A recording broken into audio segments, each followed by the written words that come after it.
அவர் வேடந்தாங்கல் பறவை மாதிரி அடிக்கடி கூட்டணி மாத்திட்டு இருக்காரு. வேடந்தாங்கல் தான் பறவை அந்த ஏரியில தண்ணி நிரம்பி இருக்கும்போது வரும், தண்ணி வத்தினா போயிடும், மறுபடியும் தண்ணி வரும்போது வரும். அப்படி ஒவ்வொரு தேர்தலையும் கூட்டணி மாறி மாறி வச்சுட்டு இருக்கிறதுக்கு பதில் சொல்ல வேண்டிய அவசியம் இல்லை. அது மட்டும் இல்லை, பெரியவர் ராமதாஸ் அவர்கள் ஒரு பேட்டியில் கொடுக்கும்போது பாரதிய ஜனதா கட்சிக்கு எவ்வளவு மார்க் கொடுக்குன்னு சொன்னார். 0 கொடுப்போம்னாரு. அந்த கட்சியில் போய் இணைஞ்சு அவருடைய வேட்பாளர் வெற்றி பெற சொல்றாரு. ஒவ்வொரு தேர்தலையும் ஒவ்வொரு கட்சி ஆதரிக்கிற கட்சி தான் பாட்டாளி மக்கள் கட்சி. அவையும் சொல்லிட்டா நாங்க என்ன பண்றது? ஏங்க இதான் மாறி மாறி கூட்டணி வச்சுக்கிட்டு தான் இருக்கிறாங்க. அவர் கூட்டணி வச்சிருக்கோம், நாங்கள் ஜெயிச்சுமா? ஜெயிக்கலையே. 2019 அவரோட கூட்டணி இருந்தது, 2021 அவரோட கூட்டணி இருந்தது. எங்க நாங்கள் வெற்றி பெற்றோம்?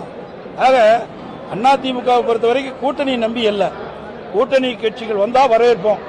அதே நேரத்தில் கூட்டணி கட்சி வரலாலும் எங்களுடைய சொந்த பலத்தில் நிறைய திட்டங்களை நாட்டு மக்களுக்கு செஞ்சிருக்கிறோம். 50 ஆண்டு காலத்துக்கு மேலாக என்னுடைய கட்சி துவங்கப்பட்டு பொன் விழா கண்ட கட்சி, 30 ஆண்டு காலம் ஆட்சி புரிந்த கட்சி. அதிமுக ஆட்சி காலத்தில் தான் தமிழ்நாடு ஏற்றம் பெற்றது, உயர்ந்த நிலைக்கு வந்தது. இந்தியாவிலேயே இன்னைக்கு முதன்மை மாநிலமாக விளங்குவதற்கு அடித்தளம் வழங்கியது அதிமுக கட்சி. அதனால அதிமுக அரசாங்கம், அதனால கூட்டணி நம்பி தான் நாங்கள் கட்சி நடத்தல. அதாவது அதில் இருக்கிற நிலைமையை அறிஞ்சுதான் புரியும் சொல்ல முடியும்.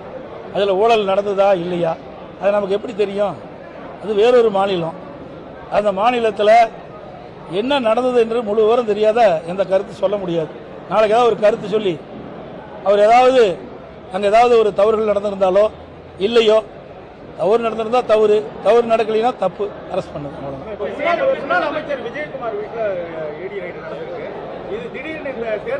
விஜயபாஸ்கர் ஏங்க நல்லா புரிஞ்சுங்க. இந்த ஆட்சி வந்த பிறகு, திராவிட முன்னேற்ற கழகம் ஆட்சிக்கு வந்த பிறகு லஞ்ச ஒழிப்புத்துறை ஏவி விட்டு எங்களுடைய முன்னாள் அமைச்சர் மீது வழக்கு பதிவு செஞ்சாங்க. நாங்கள் ஆட்சியில் இருக்கும்போது மத்தியில் இருக்கின்ற வருமான வரித்துறை எங்களுடைய அமைச்சரை ரெய்டு பண்ணாங்க. இன்னைக்கு ஒன்றும் புதுசாக வரல. இந்த விழியா திமுக அரசு பதியப்பட்ட வழக்கின் அடிப்படையில் தான் இன்றைய தினம் இந்த ஈடி வந்திருக்குது, வேற ஒன்றும் இல்லை. இதுக்கு காரணம் திமுக தான்.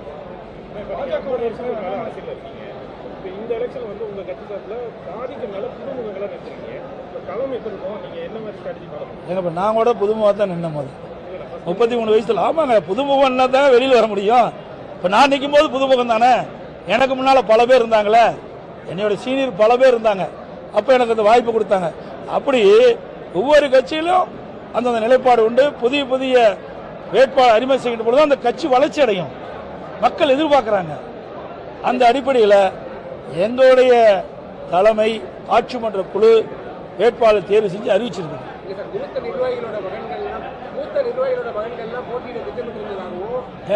மூத்த நிர்வாகிகளோட மகன்கள் எல்லாம் போட்டியிட திட்டமிட்டிருந்ததாகவும் தோல்வி பயத்தினாலதான் இந்த மாதிரி புதுமுகங்களை அறிமுகப்படுத்திருக்காங்க அப்படின்னு எதிர்க்கட்சிகள் குற்றச்சாட்டு வைக்கிறாங்க. நீங்க கற்பனையான கேள்விக்கு நான் என்ன பதில் சொல்ல முடியும்?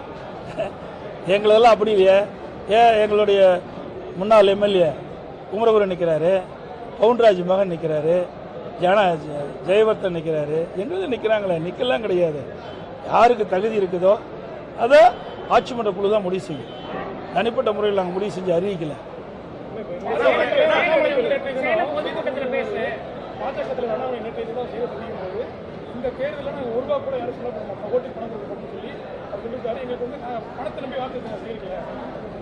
ஊடகம் பத்திரிகை நம்மளாம் பிடிங்க, முன்னாடியே போய் பாருங்க.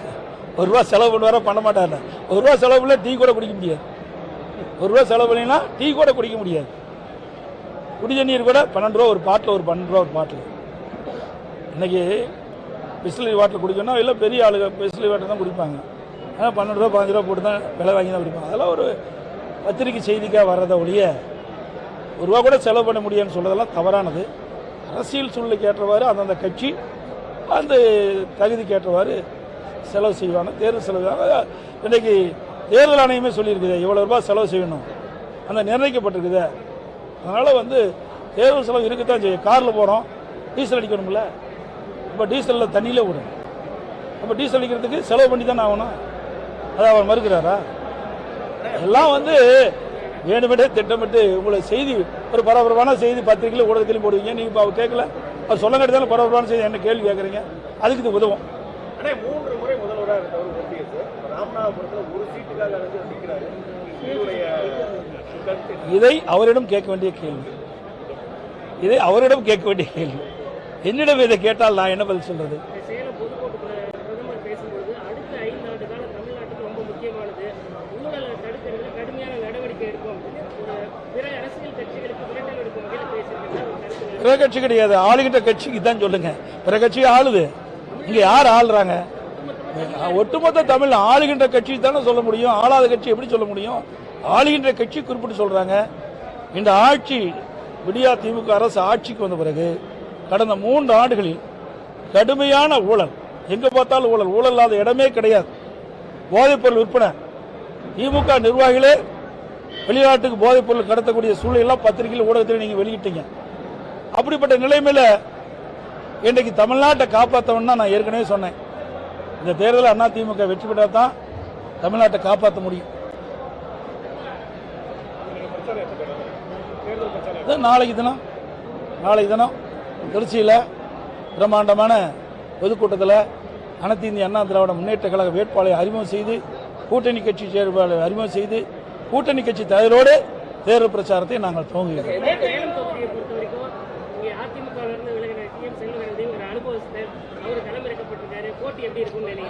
என்ன அனுபவம் சார்? கட்சி மாறி அனுபவம் சார். கட்சி மாறினதால் அனுபவம் சார் இருக்கிறோம். இது வந்து பொன்மனச்செம்மல் புரட்சித் தலைவர் எம்ஜிஆர் இந்த கட்சி துவங்கும் போதே தீய சக்தி திமுக சொன்னார்.